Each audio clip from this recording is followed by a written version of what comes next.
wabarakatuh. Perkenalkan, nama saya Rizky Andriani dan rekan saya Muslim. kami dari Sasal Daerah semester 4 Fakultas Ilmu Budaya Universitas Lancang Kuning. Di sini kami mengambil tentang hikayat Pelanduk Jenaka. Selamat menyaksikan. Di sini saya akan menceritakan ringkasan tentang hikayat Pelanduk Jenaka. Hikayat Pelanduk Jenaka menundukkan Raja Gajah. Hikayat ini menceritakan tentang pelanduk jenaka yang bergelar Syekh Alim di Rimba yang mengalahkan banyak raja hewan. Tetapi Raja Gajah belum mau tunduk kepadanya. Karena Raja Gajah itu mencelanya, maka Syekh Alim di Rimba pun berangkat ke tempat Raja Gajah. Pada suatu hari, Raja Kera datang kepada Raja Gajah dengan membawa kabar bahwa pelanduk jenaka yang bergelar Syekh Alim di Rimba ingin berperang dengan Raja Gajah. Saat itulah terdengar sorai pasukan yang suaranya menggelar seakan membelah bumi. Ternyata suara itu berasal dari Raja Rimba dan segenap rakyatnya yang mengantar Syekh Alim di Rimba. Pasukan yang pertama adalah Raja Sengala yang bergelar Maharaja Santika. Kemudian ada Raja Kijang yang bergelar Maharaja Lawi Rangga. Berikutnya pasukan Raja Badak yang bergelar Maharaja Payuk. Ada juga Raja Beruang yang bergelar Maharaja Sangguna, Raja Harimau yang bergelar Maharaja Syahmar, dan Johan Pahlawan Perkasa Agung. Dan pasukan yang terakhir adalah Raja Kerbau yang bergelar Maharaja Rama Pasut beserta rakyatnya yang banyak. Lalu tampaklah Syekh Alim di Rimba naik di atas ladang yang dikawal oleh raja-raja singa. Di sebelah kanan bergelar Rambu, sebelah kiri bergelar Ciban, yang di belakang Syekh Alim bergelar Jangni. Akhirnya Raja Gajah dan Syekh Alim berhadapan untuk bertarung dan adu kesaktian. Syekh Alim meminta agar siapa yang menang dan yang kalah agar tidak lagi saling mendengki. Syekh Alim juga berkata dalam pertarungan adu kaki ini, siapa yang berteriak duluan, dialah yang kalah. Syekh Alim meminta kepada seluruh isi Rimba itu menjadi saksi kepada seluruh pertarungan ini. Kemudian pertarungan segera dimulai. Syekh Alim meminta Raja Gajah untuk menyerang kakinya terlebih dahulu. Raja Gajah merasa dirinya pasti menang. Dia bergumam dalam hati, kaki si pelanduk terlalu kecil. 1000 kaki pelanduk dibumbangkan masih kalah dengan kaki gajah. Namun dalam 3 kali serangan, kaki Syekh Alim tidak patah. Karena ternyata tanpa sepengetahuan gajah dan seluruh isi rimba, dengan cerdiknya kaki Syekh Alim disembunyikan di balik batu. Kini giliran Syekh Alim yang menyerang kaki Raja Gajah.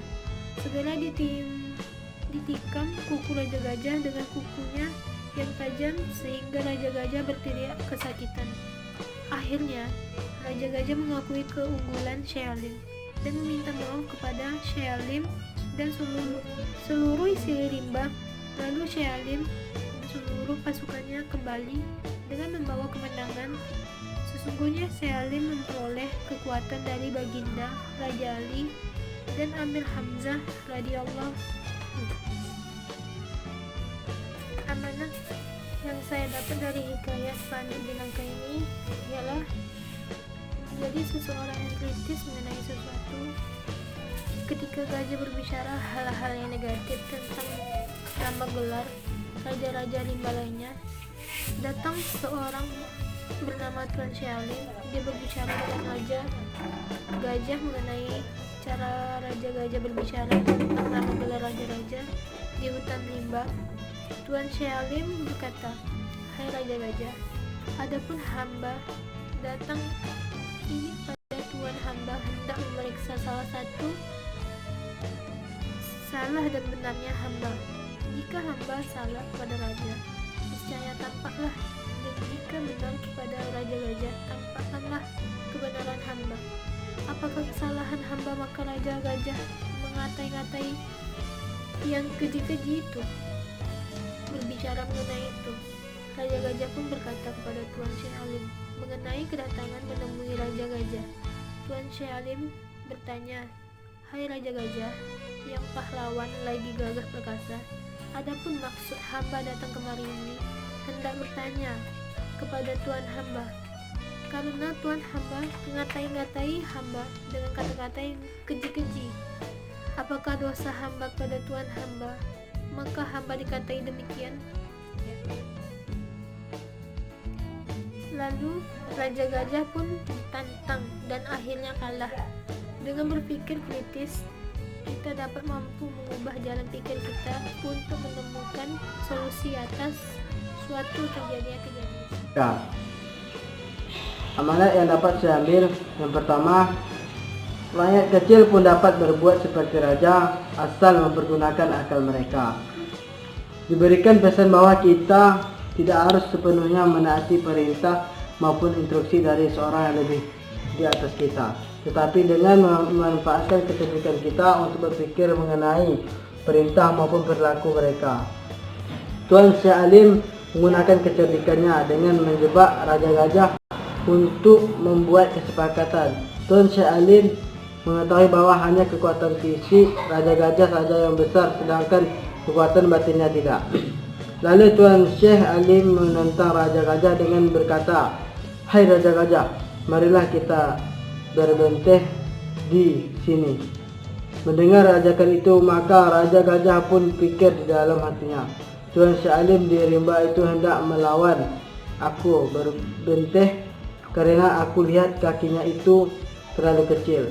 Jikalau 1000 kali pun kakinya itu berhimpun, tiadalah sama dengan kakiku besarnya, dan tubuhnya pun kecil.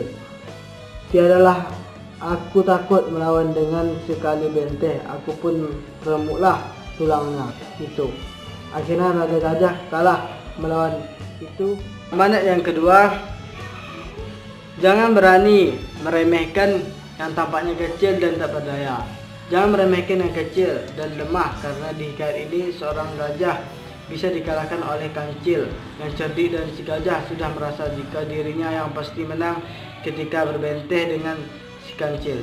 Bukti jika sang gajah meremehkan kancil, setelah didengar oleh isi rimba sekalian, Raja Gajah itu telah sampai serta berhadapan dengan Tuan Syekh Alim di rimba itu.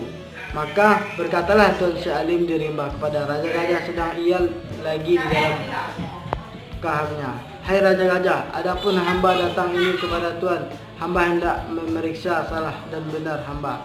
Jika hamba salah kepada raja, niscaya tampaklah, dan jika benar kepada Raja Gajah, tampaklah kebenaran hamba. Apakah kesalahan hamba?" Maka Raja Gajah ngatai yang keji-keji itu. Rakyat kecil setelah didengar oleh Raja Gajah itu, maka ia pun berkata kepada Tuan Syekh Alim di rimba, katanya, "Tiadalah patut sekali-kali hamba dahulu karena engkau kecil daripada aku."